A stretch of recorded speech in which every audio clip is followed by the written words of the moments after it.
In de naam van de Vader en de Zoon en de Heilige Geest. Amen. We zeggen samen ieder in zijn taal. Hemelse Koning, Pocieszycielu duchu prawdy, Geest van waarheid, przyjrzyjcie się aanwezig en darca życia, sprawiedliwy nas jeden mieszkając, schenkt uzłat nasze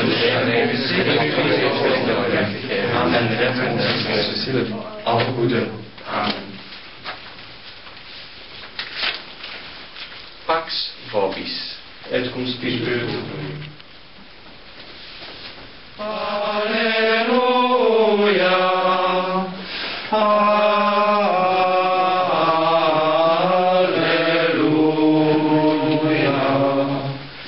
Alleluia. Alleluia.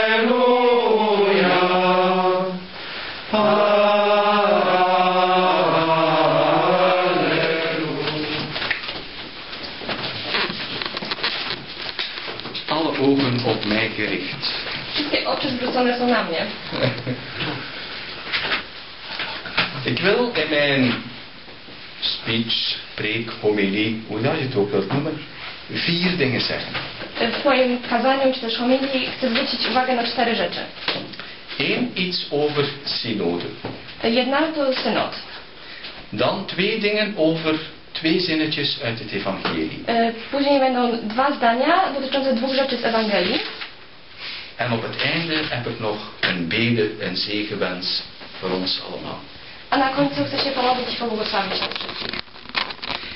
Eerst over synode. A więc wpierw o synodzie. Als we woorden of begrippen gebruiken, dan is het soms goed eerst na te denken wat ze betekenen. Kiedy używamy jakichś pojęć czy terminów, dobrze jest wpierw pomyśleć, co tak naprawdę te terminy oznaczają. Het woord synode komt uit het Grieks. Słowo synod ma greckie pochodzenie. Als je dat vertaalt, heb je 2, syn en ode. I w tłumaczeniu mamy syn i ode. Syn, samen, ode, op weg. Syn to razem, a ode w drodze. Samen op weg. Czyli razem w drodze. Eigenlijk prachtig vertaald wat synode betekent. Samen op weg zijn. I jest to najlepsze tłumaczenie tego, czym jest synod, właśnie razem w drogę.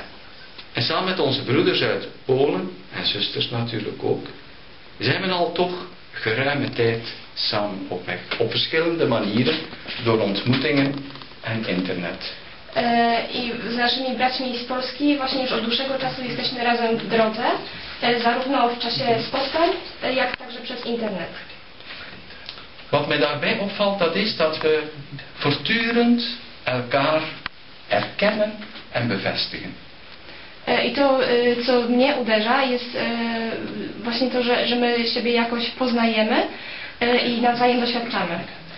We erkennen elkaars eigenheid, maar ook elkaars zelfstandigheid. Poznajemy nawzajem swoje słabości, ale też mocne strony i samodzielność. We denken samen over ons geloof en we vieren dat gemeenschappelijk geloof ook telkens dat we dat kunnen. Poznajemy i myślimy o naszej wierze tak z osobna, ale też razem tą wiarę przeżywamy i świętujemy. En eigenlijk denk ik, gans ons kerk zijn zou voortdurend als een synode moeten zijn.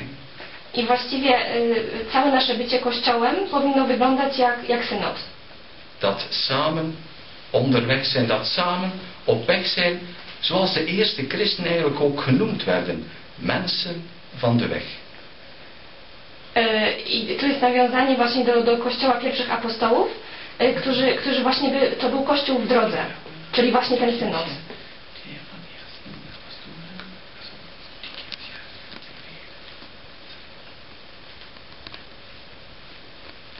Dat was mijn eerste gedachte, of mijn eerste dingen die ik wou zeggen rond synode. I to jest właśnie moja taka pierwsza myśl, którą chciałam wam wypowiedzieć, dotyczącą samego synodu. Er staat een zinnetje dat eigenlijk voor mij een beetje confronterend is, maar ook uitdagend om over na te denken. Er staat in het evangelie, niet ieder die tot mij zegt, Heer, Heer, maar het is belangrijk de wil van de Vader te doen. Mówi biskup, że właśnie te zdania powodują, że konfrontujemy się sami ze sobą, bo Jezus mówi, że nie każdy, kto mówi mi Panie, Panie, wejdzie do Królestwa Niebieskiego. En ik heb me al sinds gisteren voortdurend zitten afvragen, wat is dat dan, de wil van de Vader doen? I ja zadaję sobie pytanie, co to w takim razie oznacza wypełniać wolę Ojca? Want de vraag is, wie kent de wil van de Vader?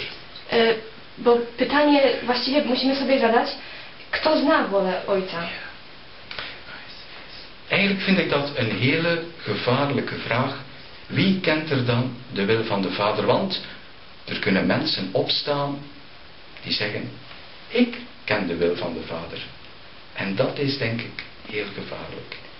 I to jest niebezpieczne pytanie, bo powstaje wiele ludzi, którzy mówią, to ja znam wolę Ojca, no a musimy właśnie to jakoś konfrontować i weryfikować. Om de wil van de Vader te kennen, kunnen we niet anders dan naar Christus zelf kijken. A żeby powiedzieć, że znamy wolę Ojca, nie możemy tego inaczej uczynić, niż jak tylko przez obserwowanie Chrystusa. En gisteravond kreeg ik als bijgenade Wczoraj wieczorem doświadczyłem łaski. het antwoord in handen op de vraag, wat is nu de wil van de Vader? No właśnie, on poznał odpowiedź na to pytanie, co jest wolą Ojca. Thomas kwam met een icoontje af. Tomasz przyszedł i dał mi tą ikonę. En toen hij het mij liet zien, en het is getiteld Vita of de Heilige Koinonia. No i właśnie ja spojrzałem na tą ikonę i zobaczyłem tytuł, że to jest życie... Wspólna święta wspólnota. Aha, święta wspólnota. Powinniście tutaj podejść... Straks gezegd, ja. No później podejdziecie i przyjrzycie się tej ikonie. En wat zie je? Leven in gemeenschap is voor ons christenen, denk ik, de wil van de Vader. Want het is Christus die ons samenroept om gemeenschap te zijn, om kerk te zijn. Właśnie ta ikona przedstawia wolę Ojca, w jaki sposób Ojciec chce, abyśmy my stanowili wspólnotę. Dat eigenlijk voor leven in verbondenheid met elkaar. Ikona przedstawia życie w zależności jeden od drugiego. En wat betekent dat concreet? Leven in verbondenheid met elkaar, geroepen zijn als gemeenschap, als kerk. I to oznacza nasze powołanie do bycia wspólnotą, do bycia Kościołem. Het icoontje zegt elkaar dragen. Ikona pokazuje, że mamy siebie nawzajem nosić. En ik denk dat dat echt een christelijke gemeenschap is, waar mensen elkaar dragen en ook verder dragen. I taka właśnie powinna być chrześcijańska wspólnota, w której widać, że ludzie nawzajem siebie noszą. Sint Benedictus heeft daar een prachtige tekst over in zijn regel.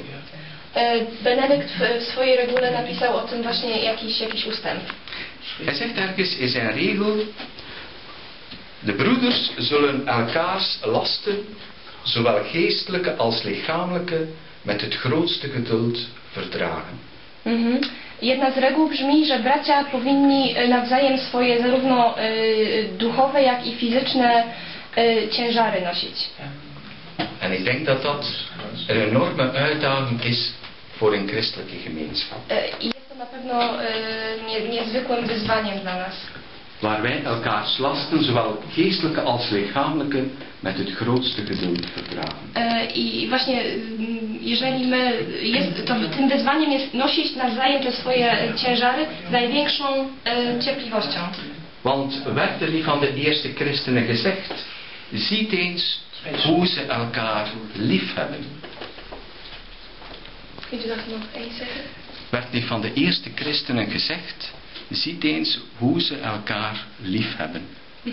Bo potem właśnie poznawano pierwszych uczniów, że oni się nawzajem miłowali. En ik denk dat dat de essentie is van de wil van de Vader. Elkaar liefhebben een gemeenschap, een liefdesgemeenschap met elkaar opbouwen. I to jest właśnie sednem budowania wspólnoty, aby się nawzajem kochać i nawzajem się budować.